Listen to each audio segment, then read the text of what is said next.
Pemirsa, polemik revisi Undang-Undang Pemilu masih bergulir di Dewan Perwakilan Rakyat. Sejumlah fraksi mendukung adanya perubahan Undang-Undang Pemilu mengingat catatan buruk yang terjadi di tahun 2019. Sementara itu sejumlah partai lain bersikukuh bahwa Undang-Undang Pemilu tidak perlu direvisi.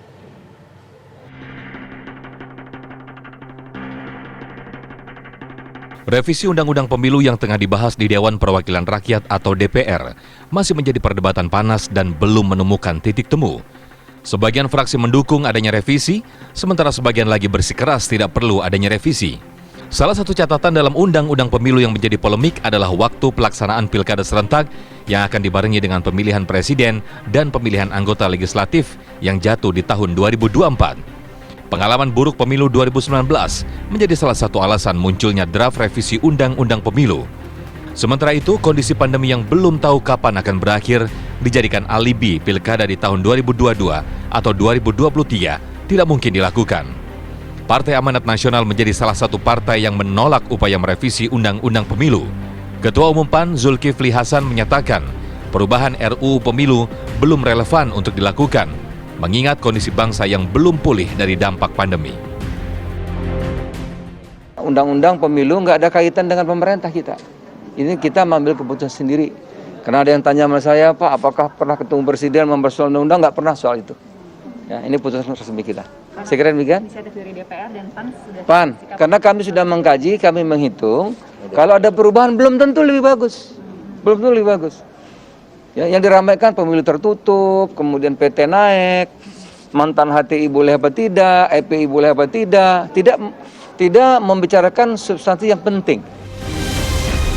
Sebelumnya, Ketua Komisi 2 DPR RI Ahmad Doli menyatakan usulan revisi Undang-Undang Pemilu adalah inisiatif anggota Komisi 2 DPR RI. Lanjut atau tidaknya pembahasan RUU ini ke tahap selanjutnya bergantung dari kesepakatan seluruh fraksi. Ini kan rancangan undang-undang ini inisiatif DPR. Jadi kalau inisiatif DPR harusnya semua fraksi harusnya punya pandangan yang sama terhadap apakah memang undang-undang itu perlu dirubah atau tidak. Nah, awalnya kita semua kan sepakat di Komisi 2 ya. Sekali lagi di Komisi 2 kita semua sepakat. Tetapi tentu saya kira kan anggota-anggota fraksi masing-masing partai yang ada di Komisi 2 tentu kan setelah rancangan ini disusun mengkomunikasikan ini kepada pimpinan partai politiknya masing-masing. Nah, mungkin ya sekarang ada perkembangan yang berbeda. Jadi menurut kami dari Partai Golkar, saya kira kita harus duduk kembali membicarakan tentang apakah pembahasan rancangan undang-undang ini perlu kita lanjutkan apa tidak dan mencapai kesepakatan yang bulat. Revisi Undang-Undang Pemilu ini merupakan salah satu dari 33 draft RUU Prolegnas Prioritas 2021 yang masih dalam pembahasan oleh Badan Legislatif DPR. Sejauh ini, sudah ada 6 fraksi parpol yang menolak untuk dilakukan revisi. Tim TV One mengabarkan.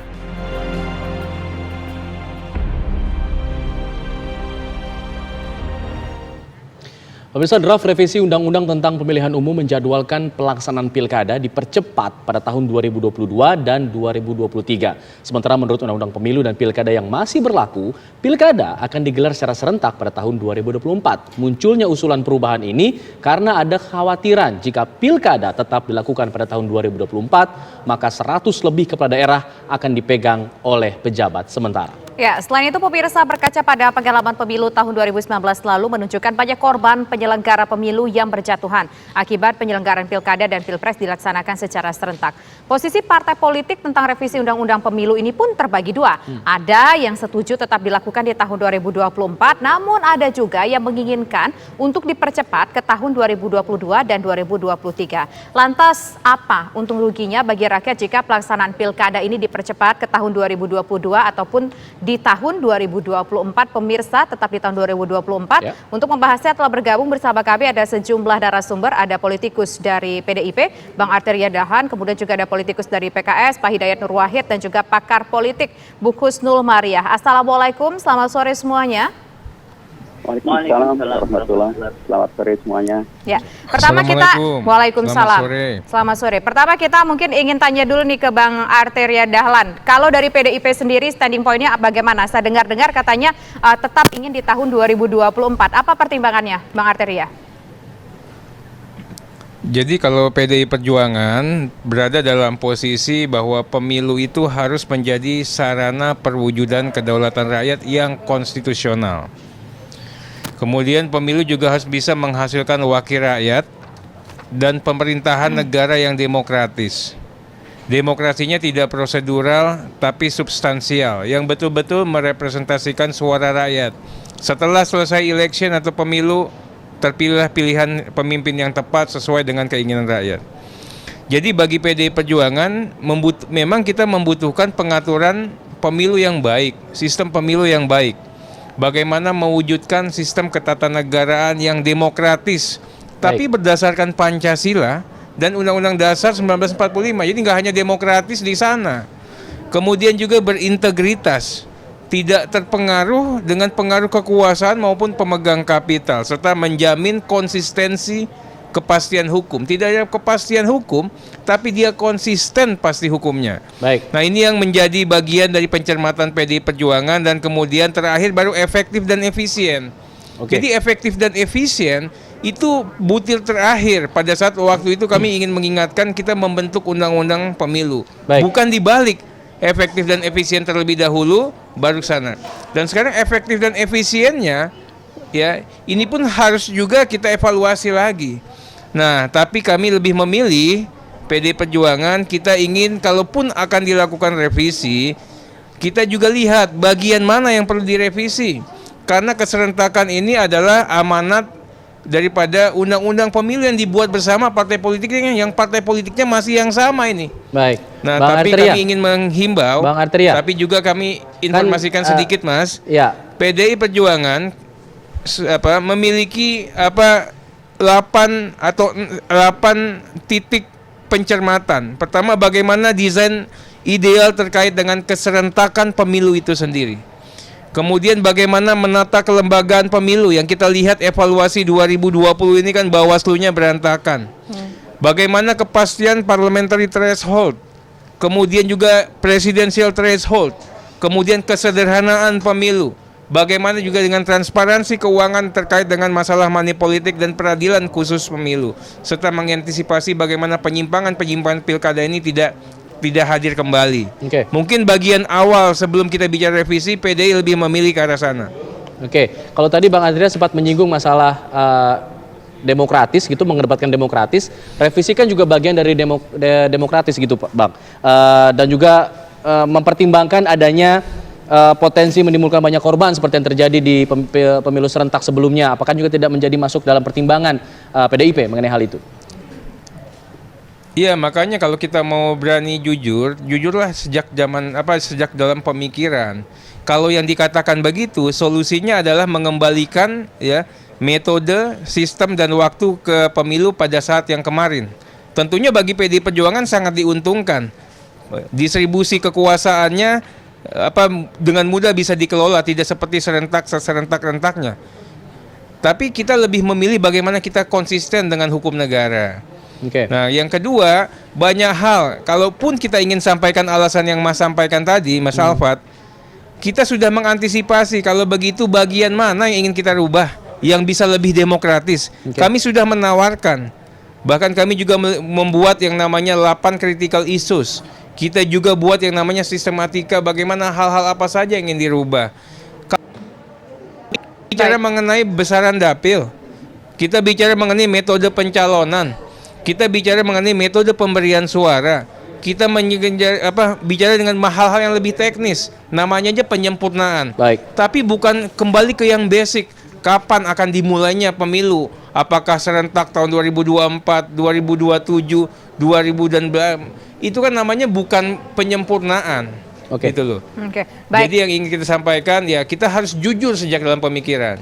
Oke, baik. Sekarang kita ingin ke Pak Hidayat Nur Wahid. Bagaimana tanggapan Anda, sudut pandang Anda, kalau memang Bang Arteria Dahlan berpikir bahwa tampaknya belum terlalu urgent untuk berbicara kapan sebaiknya pilkada. Kalau dari PKS sendiri seperti apa? Apakah ingin dipercepat di tahun 2022 atau 2023 atau bagaimana suaranya?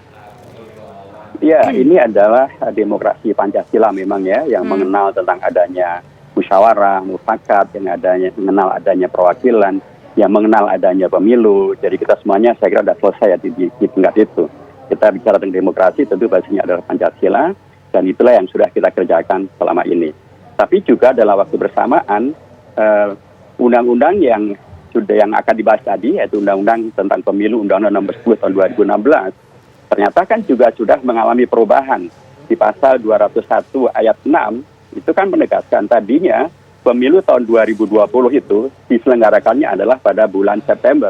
Tapi kan diubah menjadi bulan Desember. Jadi karena mempertimbangkan kondisi-kondisi yang terjadi dan kemudian disepakatilah antara pemerintah dengan DPR untuk kemudian dilakukan perubahan terhadap beberapa pasal atau ayat yang ada di dalam Undang-Undang nomor 10 tahun 2016. Dan itu sudah terjadi.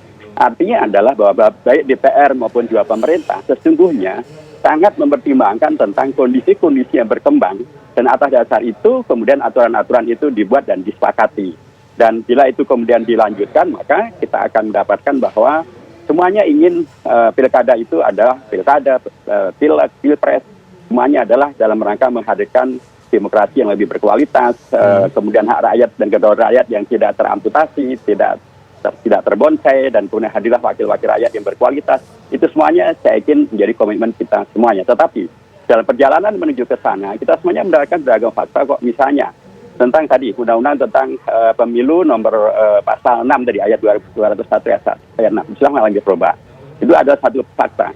Nomor 2, kita juga melihat misalnya tentang penyelenggara pemilu yang tadi sudah ditunjuk oleh Bung Arteria Dahlan, bahwa KPU sekarang misalnya akan lagi rumit sekarang. Ada ketua KPU yang dimasalahkan oleh lembaga yang lain, ada anggota KPU yang juga sempat bermasalah. Ada kondisi-kondisi yang kemudian membuat KPU sendiri memerlukan pembenahan ke dalam. Demikian juga dengan Bawaslu dan lain sebagainya. Nah, kalau kemudian diberlakukanlah pemilu sebagaimana yang sekarang ada di dalam aturannya di pasal 201 ayat yang ke-8, di mana nanti pilkada itu akan diselenggarakan tahun 2024 di bulan November, begitu bunyinya. Kita akan lihat bagaimana realita yang terjadi tahun 2024. Nah, kalau kita melihat pada aturan-aturan yang sekarang sudah ada dan yang bila tidak berubah maka akan berlaku. Pertama, tahun 2024 itu akan ada, kalau benar bahwa pemilunya ada tetap di bulan November tahun 2024, maka di situ akan ada 2 kali pemilu yang serentak tetapi berbeda.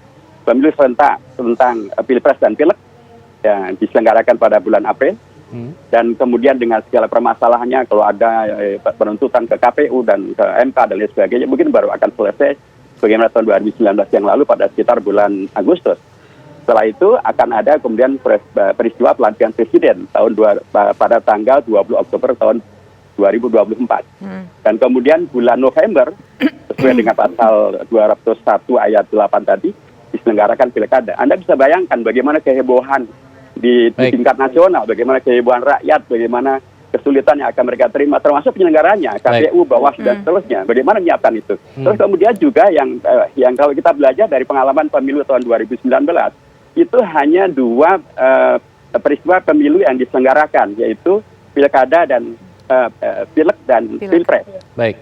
Tapi mari kita lihat dalam fakta yang terkait dengan pileg dan pilpres tahun 2019. Baik, Pak Hidayat. Ratusan KPPS itu, tapi juga terjadi bahwa hampir semua perhatian publik, rakyat dan lain sebagainya itu adalah kepada pilpres, dan jarang sekali yang kemudian memperhatikan kepada pileg. Jadi nah, kalau itu kemudian terjadi didominasi oleh pileg seperti itu ya? Perhatian kepada pilkada tidak maksimal, sehingga nanti pun juga hasil daripada pilkada tidak sesuai yang kita harapkan. Selain daripada itu, ada satu hal lagi bahwa mengapa kemudian pilkada tahun 2020 tidak diundurkan saja ke tahun 2021?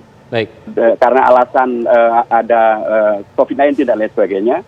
Waktu itu alasannya karena kalau diundurkan tahun 2021, maka banyak kepala daerah yang sudah selesai masa jabatannya, sehingga harus ada PLT. Baik. Nah, kalau itu yang menjadi logika juga, maka Kalau tahun pilkada tahun 2022, 2023 diundurkan ke tahun 2024, akan ada 220 lebih pilkada yang kemudian diundurkan, dan itu artinya akan ada lebih dari 220-an kepala daerah yang PLT. Anda bayangkan, dan PLT-nya bukan hanya 1 bulan 2 bulan, bisa 2 tahun, bisa 1 tahun, dan mereka akan kemudian mengurusi satu kondisi politik yang luar biasa, yaitu adanya Pilpres dan juga adalah Pileg. Itu bukan sesuatu yang mudah dan bukan sesuatu yang kemudian bisa meyakinkan akan tidak terjadinya yang disebut sebagai distabilitas politik maupun juga kerawanan keamanan, belum lagi tentang kerawanan kualitas daripada pemilu yang diserentakkan itu. Baik, lalu bagaimana kemudian dampak positif atau negatifnya berdasarkan pandangan dari Bu Kusnul? Nanti kita akan tanyakan hal itu selepas jeda. Tetaplah bersama kami di Kabar Petang.